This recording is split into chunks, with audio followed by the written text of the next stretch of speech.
Ya, selamat datang kembali di kuliah online menjadi mekar bersama, segmen BK Inklusi, barengan Teh Ovi Riega. Eh, Masih sama Teh Ovi nih ya Teh, gitu. Jadi mungkin buat teman-teman mekar yang belum tahu Teh Ovi siapa, saya perkenalkan kembali. Teh Ovi itu menempuh pendidikan khusus di UNP dan UPI dengan predikat lulusan cum laude dan very good. Beliau aktif mengikuti berbagai aduh, beliau aktif mengikuti berbagai seminar internasional di berbagai tempat baik di Indonesia maupun di luar Indonesia. Kemudian beliau juga memiliki pengalaman organisasi yang sangat banyak nih, terutama justru di luar pendidikan khusus gitu di bidang menulis dan aktivitas zero waste. Beliau juga sekarang mendirikan sebuah tumbuh kembang di Payakumbuh yaitu Children Global Care selain bekerja di PT Khairul Mulia Wisata dan PT Sumatera Global gitu. Jadi dengan beragam kesibukan beliau nih, beliau ingin sharing-sharing sama kita nih terkait dengan BK Inklusi karena kita sebagai guru BK kan akan bertemu dengan beragam keunikan individu di sekolah. Dan tema hari ini akan membahas mengenai autism atau autisme gitu ya Teh Ovi. Dipersilakan Teh, apa itu autisme Teh? Oke, kita Mm-mm. mulai ya Teh. Mhm. Autism itu apa sih? Autism itu biasanya disebut juga dengan Autism Spectrum Disorder atau ASD. Kita Mhm. kenal dengan anak autis. Apa itu ASD? ASD merupakan gangguan neurobiologis berat yang mengacu pada kondisi yang ditandai oleh tantangan pada keterampilan sosial, komunikasi, eh, perilaku yang berulang, ucapan, dan berbagai aspek gitu terganggunya. Kemudian apa sih ciri-ciri autism itu? Mhm. Uh, ada ciri-ciri autism menurut DSM-5. DSM-5 itu adalah Diagnostic and Statistical Manual of Mental Disorder edisi kelima. Mhm. Ciri-ciri yang pertama adalah kekurangan dalam komunikasi dan interaksi sosial. Gambaran pada masalah ini tercermin pada hubungan sosial emosional timbal balik yang kurang variasi. Misal pendekatan sosial yang tidak normal, tidak tertarik untuk berbagi minat dengan orang lain, berbagi kesukaan, emosi atau perasaan, dan kegagalan dalam memulai atau merespon interaksi sosial. Mhm. Kemudian kekurangan dalam aspek komunikasi, kontak mata yang tidak normal, bahasa tubuh atau kurang memahami bahasa tubuh dan ekspresi wajah, Mhm. kekurangan dalam mengembangkan, mempertahankan, dan memahami hubungan dengan manusia lain, Mhm. dan kesulitan juga dalam permainan imajinatif. Kemudian ciri yang kedua bisa terlihat pada perilaku, ketertarikan atau aktivitas yang terbatas dan berulang, seperti punya stereotip atau gerakan motorik yang berulang dengan menggunakan objek dan suara.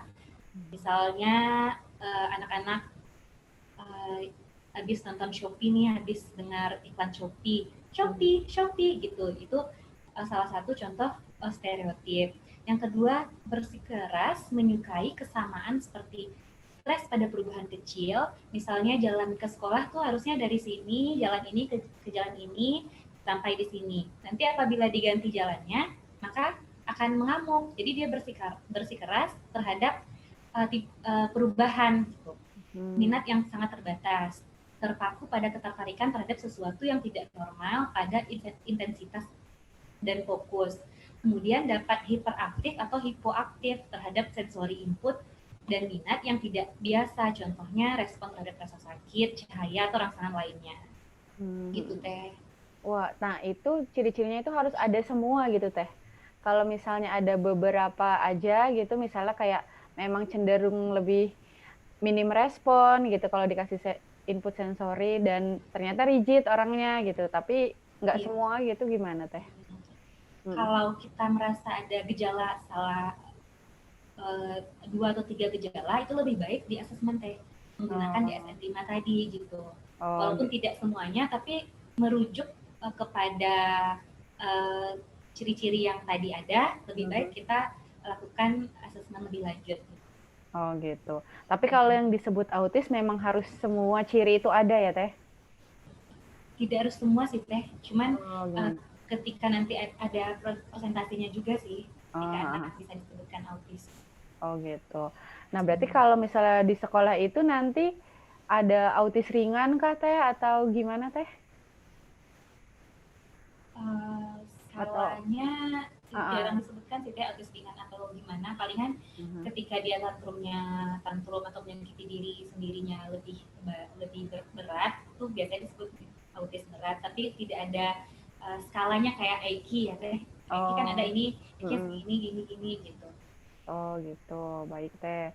Nah, biasanya Teh usia berapa sih Teh kita bisa mulai mendeteksi anak itu autis atau bukan? Biasanya autism ini dapat dideteksi ketika umur 18 bulan Teh. Jadi 18 bulan sudah bisa dideteksi nih, kayaknya ini anak ada autisnya. Dan intervensi diberikan yang terbaik pada usia sebelum 3 tahun. Oh, itu terbaik. Nah, itu Teh Iya, mungkin terbaik. jika misalnya nih ternyata memang di usia sekolah nih kita guru-guru menemukan ternyata ada ciri-cirinya walaupun misalnya belum orang tuanya belum memeriksakan ke yang berwenang gitu kok berwenang yang bertanggung jawab gitu. Apa yang harus kita lakukan Teh langkah pertamanya? Kita lihat dulu Teh, kita asesmen dulu kelebihan anaknya apa, kekurangannya apa, dan nanti apa sih yang bisa kita lakukan untuk meminimalisir kekurangannya, atau ada perilakunya yang mengganggu apa gitu. Jadi soalnya kan beda anak beda lagi Teh Beda perilakunya ya. perilaku. Jadi memang harus dicari dulu satu anak itu masalahnya di mana gitu. Oh, jadi walaupun seorang anak didiagnosa autis itu pasti beda juga ya Teh maksudnya? Pasti beda juga. Tadi kan ada ciri-cirinya tuh Teh, hiperaktif atau hipoaktif gitu. Jadi bagaimana anak menerima rangsangan itu juga beda-beda. Sangat unik memang ya Teh. Terus Teh kalau misalnya Teh anak autis yang ciri-ciri seperti apa sih yang optimal di sekolah inklusi atau mungkin akan lebih optimal lagi di SLB gitu Teh? Jadi ada yang bilang kapan sih sebaiknya anak autis disekolahkan gitu ya, di sekolah ini sekolah umum gitu ya. Harus sebaiknya ketika mereka menguasai beberapa kemampuan dalam bidang bahasa, sosial, akademik, dan perilaku. Gitu. Jadi itu ketika anak sudah khatam ya di bidang yang tadi, itu baik itu sudah bagus berarti dimasukkan ke sekolah yang biasa gitu. Tapi jangan ketika bahasa dan sosialnya belum baik, jangan jadi bumerang juga untuk anak ini sekolah di sekolah umum gitu. Oh gitu. Oh, batas bahasa terus kemampuan lainnya itu seperti apa ya Teh? Batasnya tadi. Batasnya bahasanya komunikasi Teh, ketika sudah komunikasi verbal. Oh, dua arah biasanya gitu anak ya Teh? autis, iya dua arah. Biasanya anak autis tuh ketika pengen sesuatu, dia tarik tangan kita, dia mau pakai non verbal gitu Teh. Dia tarik tangan kita, oh dia mau ini, ngambil ini, berarti dia mau itu gitu. Dia sulit mengungkapkan, oh saya mau ini, saya mau ini. Oh, berarti harus komunikasi dua arah, juga kemampuan akademiknya juga ya Teh yang mungkin bisa. Oke Teh. Kalau itu Teh, nah ternyata nih anaknya sudah bisa nih diterima di sekolah inklusi. Namun gurunya mengalami hambatan gitu, guru atau teman-teman sebayanya. Kira-kira ada insight apa nih yang Teteh bisa kasih ke kita untuk intervensinya? Sebaiknya anak-anak dengan autism, karena masalahnya utamanya kan ada di perilaku Teh. Jadi sebaiknya diselingi dengan terapi perilaku, namanya itu adalah terapi ABA atau Applied Behavior Analysis. Jadi selain dia di bidang akademiknya, di bidang perilakunya juga harus kita treatment, sehingga nanti akademiknya akan nurut nih sama perilakunya. Ketika perilakunya sudah baik, sudah patuh, jadi apapun yang kita berikan kepada anak itu gampang. Kalau perilakunya yang belum bagus, belum nurut, belum mengerti perintah, jadi kan nanti nggak sejalan sama akademiknya gitu kan. Jadi memang harus diselingi dengan terapi. Oh, berarti harus berbarengan programnya gitu ya Teh ya? Iya, betul. Oke Teh, nah ini udah mendekati akhir nih kuliah online kita hari ini. Teh ada apa ya, satu cerita nggak Teh tentang anak autisme yang sukses di bidangnya? Oke, ini ada satu anak, Hmm. bukan anak sih ya, udah dewasa, Udah dewasa. bernama Oscar Yura Dompas yang telah mampu menyelesaikan kuliah S1 di jurusan pendidikan bahasa Inggris. Walaupun kita lihat kalau kasus nih Teh, banyak banget sebenarnya anak autis yang udah tamat kuliah, udah bisa kerja. Tapi ini cuma satu contoh ya, saya kasih yang Oscar Yura Dompas karena beliau diketahui autis sejak kecil dari keraguan orang tua. Dari keraguan orang tua, kenapa komunikasinya begini, komunikasinya belum ada. Akhirnya di asesmen, diperiksa, ternyata Oscar Yura Dompas mengidap autism. Kemudian Oscar berhasil meraih rekor muri nih Teh, karena telah menjadi seorang sarjana dan menjadi seorang penulis buku. Bukunya berjudul Autistic Journey, The Life of the Autistic Journey dan The Life of the Autistic Kids Who Never Give Up. Gitu.